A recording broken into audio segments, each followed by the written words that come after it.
प्रिय छात्र एवं छात्राओं, मैं आपका हिंदी विषय का शिक्षक महेंद्र धाकड़ और आज हम पढ़ेंगे हमारा व्याकरण खंड का पहला अध्याय जिसका नाम है निबंध साहित्य का विकास। निबंध साहित्य का विकास।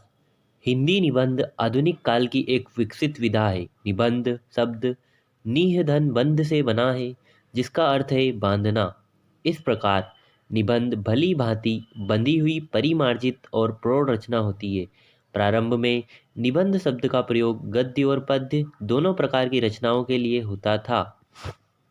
गोस्वामी जी के अनुसार भाषा निबद्धक तमुंजुला मातनोती निबंध कहलाता है। अंग्रेजी का ऐसे शब्द का अर्थ प्रयत्न करना अर्थ में प्रयोग किया जाता है। मूलतः यह शब्द फ्रांसीसी शब्द एसाई से बना है जिसका अर्थ है प्रयत्न, प्रयोग और परीक्षण। बाबू गुलाब राय के अनुसार निबंध की परिभाषा है, निबंध उस गद्य रचना को कहते हैं जिसमें एक सीमित आकार के भीतर किसी विषय का वर्णन या प्रतिपादन एक विशेष निजीपन, स्वच्छंदता, सौष्ठव और सजीवता तथा आवश्यक संगीत और संबद्धता के साथ किया गया हो। इसी प्रकार भारतीय विचारक आचार्य रामचंद्र शुक्ल के अनुसार यदि गद्य कवियों या लेखकों की कसौटी है तो निबंध गद्य की कसौटी है।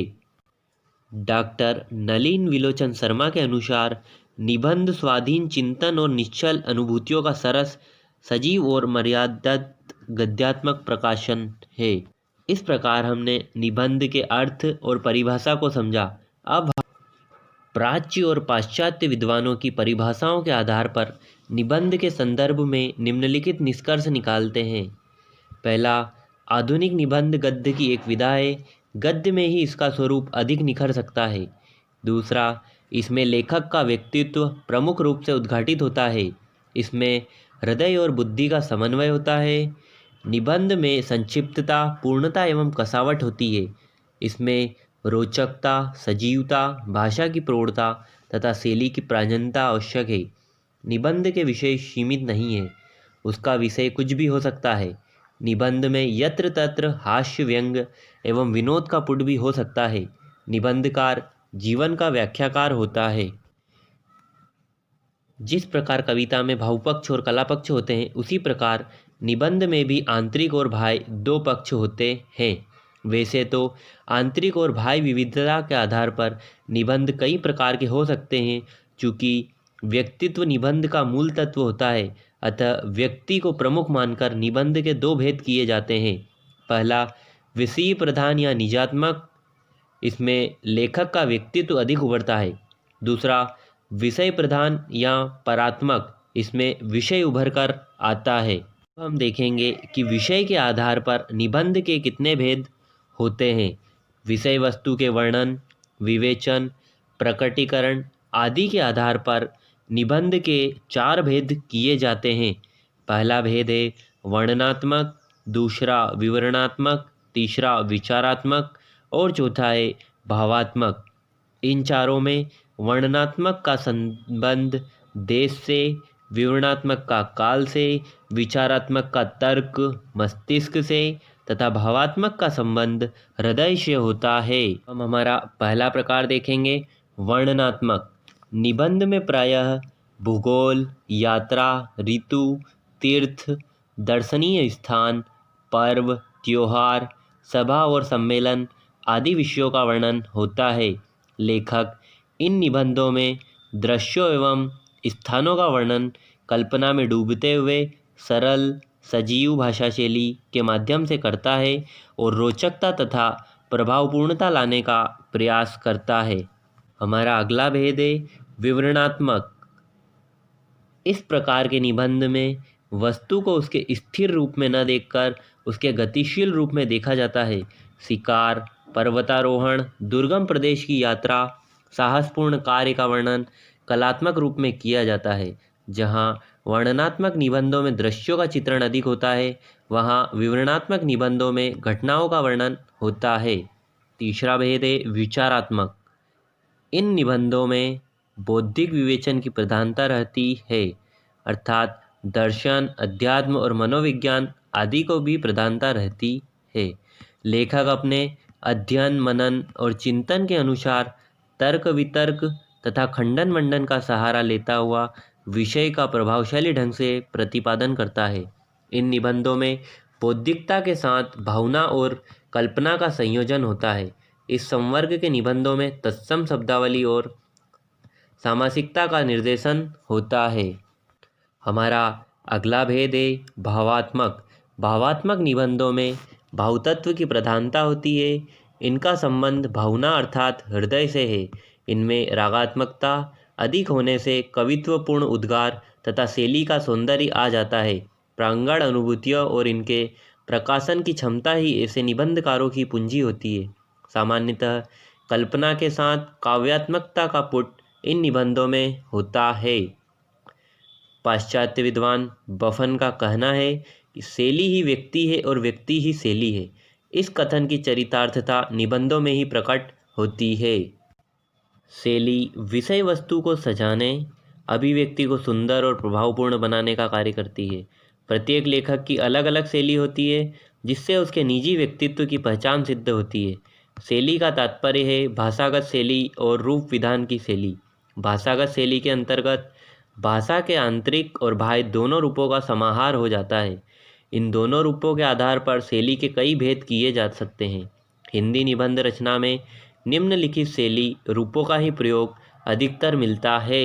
इस प्रकार हमने अभी तक निबंध की परिभाषा, उसका अर्थ, परिभाषाओं का निष्कर्ष व विषय के आधार पर निबंध के भेद को समझा। अब हम हिंदी निबंध रचना में जो शैलियाँ प्रयोग में की जाती है उन शैलियों को समझेंगे। हमारी पहली शैली है समास शैली। समास का अर्थ है संक्षेप। समास शैली अत्यंत प्रभावशाली शैली होती है। इसका प्रयोग अधिकांश निबंधकार करते हैं। कम शब्दों में अधिक कहने की प्रवृत्ति इस शैली का सर्वोत्तम गुण है। आचार्य रामचंद्र शुक्ल के निबंध समास शैली के श्रेष्ठ उदाहरण है। अगली शैली है व्यास शैली। व्यास शैली का अर्थ है विस्तार।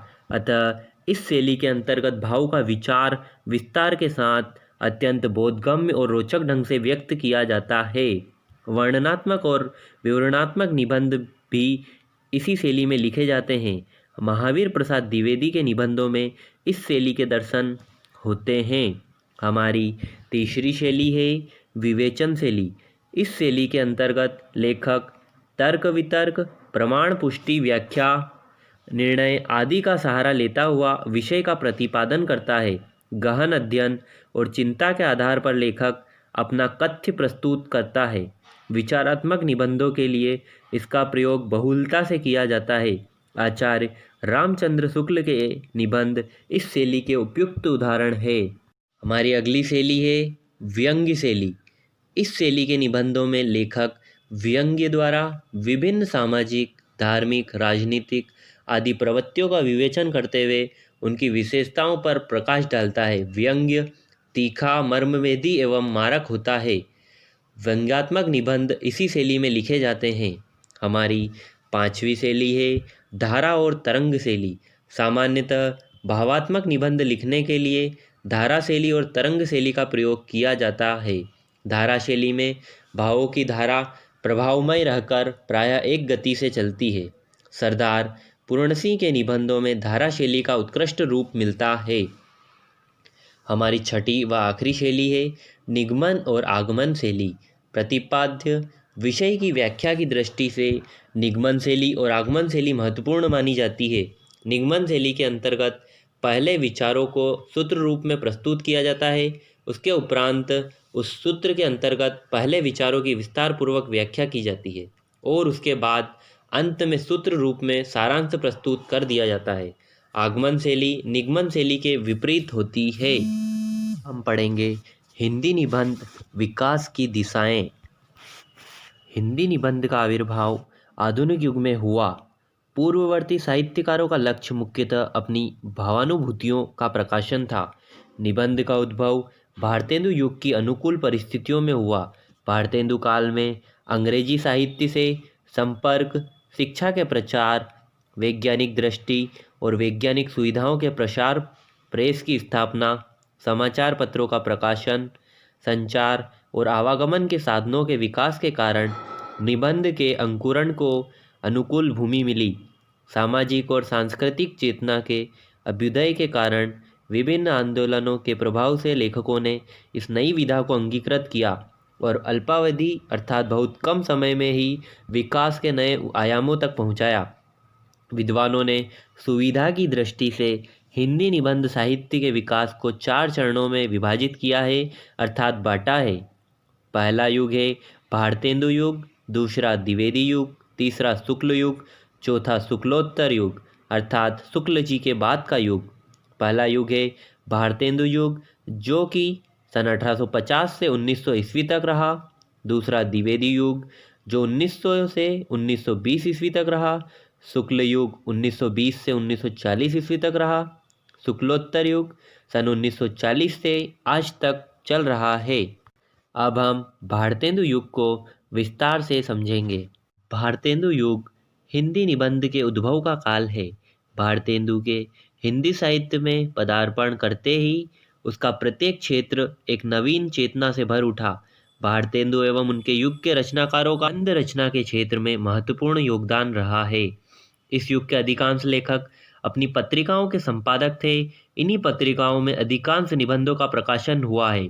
इस युग की पत्र पत्रिकाओं में कविवचन सुधा, उदंत मार्तंड, हरिश्चंद्र मैगजीन, काशी पत्रिका, ब्राह्मण, आर्य दर्पण, भारत बंधु, हिंदी प्रदीप आदि उल्लेखनीय है। प्रायः इनके संपादक ही इन लेखों के लेखक होते हैं। विषय वैविध्य, समाज सुधार का प्रबल आग्रह, उन्नत राजनीतिक चेतना, रोचकता और मुक्त हास्य व्यंग इस युग के निबंधों की विशेषता थी। भारतेंदु काल में निबंधकारों में स्वयं भारतेंदु हरिश्चंद्र, जिनके निबंध थे स्वर्ग में विचार सभा का अधिवेशन, पांचवें पैगंबर, कंकड़ स्त्रोत। बालकृष्ण भट्ट के निबंध थे मेला ठेला, आत्मनिर्भरता, खटका, बाल विवाह। प्रताप नारायण मिश्र के निबंध थे वृद्ध, दांत, पेट, मुच्छ। बद्री नारायण चौधरी का प्रेमधन, हिंदी भाषा का विकास, परिपूर्ण प्रयास। राधाचरण गोस्वामी के निबंध थे यमपुर की यात्रा, श्रीनिवास दास, भारत खंड की समृद्धि। मोहनलाल विष्णुलाल पंड्या का निबंध मोहन चंद्रिका। पंडित अंबिका दास व्यास का निबंध धैर्य और क्षमा। बालमुकुंद गुप्त का निबंध बंगवासी, शिव शंभू का चिट्ठा आदि प्रमुख नाम है। इसके पश्चात हम द्विवेदी युग को समझेंगे।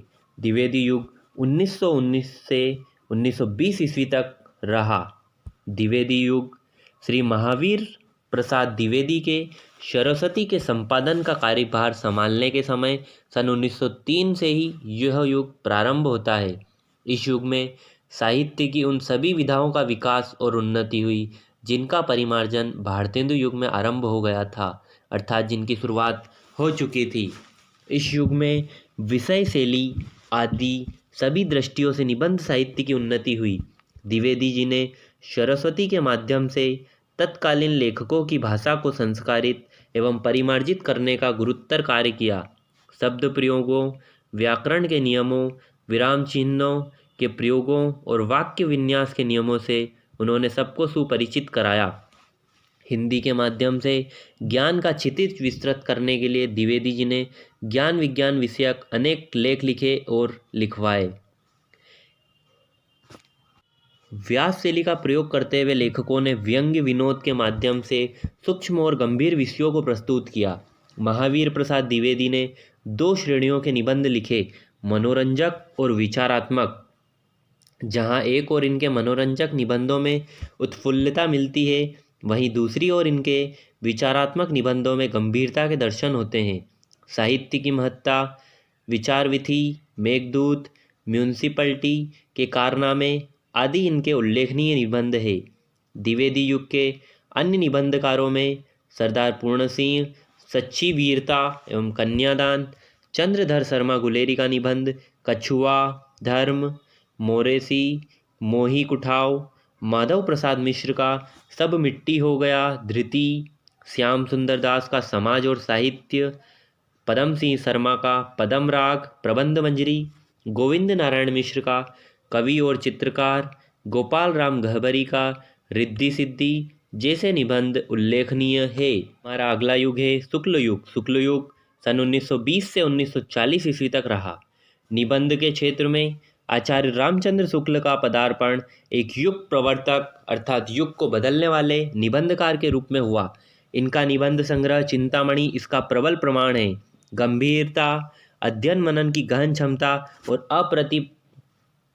प्रतिभा के कारण इन्हें अपने युग के निबंधकारों का सूत्रधार बनने का गौरव प्राप्त हुआ। इन्होंने हिंदी निबंध को एक नई दिशा प्रदान की। इस युग में लेखकों ने जीवन, समाज और साहित्य के प्रति अपनी सैद्धांतिक मान्यताएं विचार गर्भित निबंधों के माध्यम से की। शुक्ल युग में निबंधों के विषय क्षेत्र में अधिक गंभीरता एवं सूक्ष्मता आई। साहित्य, मनोविज्ञान, संस्कृति और इतिहास जैसे विषयों को नए दृष्टिकोणों से उभारा गया। आचार्य रामचंद्र शुक्ल इस युग के समर्थ निबंधकार थे। शुक्ल जी ने दो प्रकार के निबंध लिखे, पहला भाव एवं मनोविकार से संबंधित और दूसरा आलोचनात्मक। भाव एवं मनोविकार के संबंधित निबंधों में उत्साह, श्रद्धा और भक्ति, करुणा आदि है और आलोचनात्मक निबंधों में कविता क्या है, साधारणीकरण, काव्य में अभिव्यंजनावाद आदि उल्लेखनीय है। शुक्ल युग में निबंधकारों की विकसित परंपरा है। इसमें पदुमलाल पुन्नालाल बख्शी, पंचपात्र उत्सव, वियोगी हरि, तरंगिणी, पगली, रघुवीर सिंह, शेष स्मृतियाँ आदि उल्लेखनीय है। अन्य निबंध लेखकों में माखनलाल चतुर्वेदी, राहुल सांकृत्यायन, राय कृष्णदास, चतुर्सेन शास्त्री, महादेवी वर्मा आदि के नामों का उल्लेख किया जा सकता है। अब हम शुक्लोत्तर युग को समझेंगे अर्थात शुक्ल जी के बाद का युग। शुक्लोत्तर युग में निबंधों का विकास चरम पर पहुंच चुका है। एक और व्यक्तित्व स्पर्श से युक्त कल्पना और भावना से पूर्ण ललित निबंधों की रचना हुई तो दूसरी ओर साहित्यिक, सांस्कृतिक और सैद्धांतिक विषयों पर विचारात्मक निबंधों का प्रणयन हुआ। इस युग में लेखकों ने विषय वैविध्य को ध्यान में रखते हुए नए शिल्प और नवीन अभिव्यंजना शक्ति को प्रस्तुत किया। इस परंपरा में आचार्य हजारी प्रसाद द्विवेदी का स्थान शीर्ष पर है। इनके अनेक निबंध संग्रह प्रकाशित हुए हैं, यथा अशोक के फूल, कल्पलता, कूटज आदि। इन निबंधों का विषय क्षेत्र अत्यंत व्यापक है। आचार्य नंद दुलारे वाजपेयी प्रख्यात विद्वान एवं आलोचक है। इनके निबंध हिंदी साहित्य, 20वीं शताब्दी, आधुनिक साहित्य और नया साहित्य, नए प्रश्न संग्रहित है। इनके निबंध साहित्यिक एवं विचार प्रधान है। छायावादी काव्य को प्रतिष्ठित करने में इनका महत्वपूर्ण योगदान है। इनकी शैली में बौद्धिकता और तार्किकता का प्राधान्य है। डॉक्टर शांतिप्रिय द्विवेदी वैयक्तिक निबंधकार है। जीवन यात्रा और साहित्यिक उनके प्रमुख निबंध संग्रह है। गैर हिंदी के लेखकों ने भी उत्कृष्ट निबंधों की रचना की। अप्रवासी भारतीय भी हिंदी भाषा में निबंध रचना कार्य कर रहे हैं। ये निबंधकार एक और विदेशों में हिंदी की स्थिति पर लेख लिखते हैं तथा विभिन्न देशों के सामाजिक, सांस्कृतिक परिवेश का सजीव चित्रण प्रस्तुत करते हैं। इनका भाषा शिल्प भी सजा संवरा होता है। ये निबंधकार है अमेरिका से अरविंद कुमार पारिक और गुलाब खंडेलवाल, इंग्लैंड से डॉक्टर कृष्ण कुमार और तेजेंद्र शर्मा, जर्मनी से इंदु प्रकाश पांडेय, त्रिनिडाद से वासुदेव पांडे, फिजी से डॉक्टर विवेकानंद शर्मा, मॉरिशस से अभिमन्यु अनंत और डॉक्टर उदय नारायण गंगू तथा जमैका से डॉक्टर सीताराम पोद्दार आदि। इस प्रकार हिंदी निबंध साहित्य समृद्ध एवं परिपूर्ण विधा के रूप में प्रतिष्ठित है। विषय वैविध्य, भाषा और शैली की दृष्टि से निबंध साहित्य ने स्थायी कीर्तिमान स्थापित किया है। इस प्रकार हमने निबंध साहित्य का विकास समझा।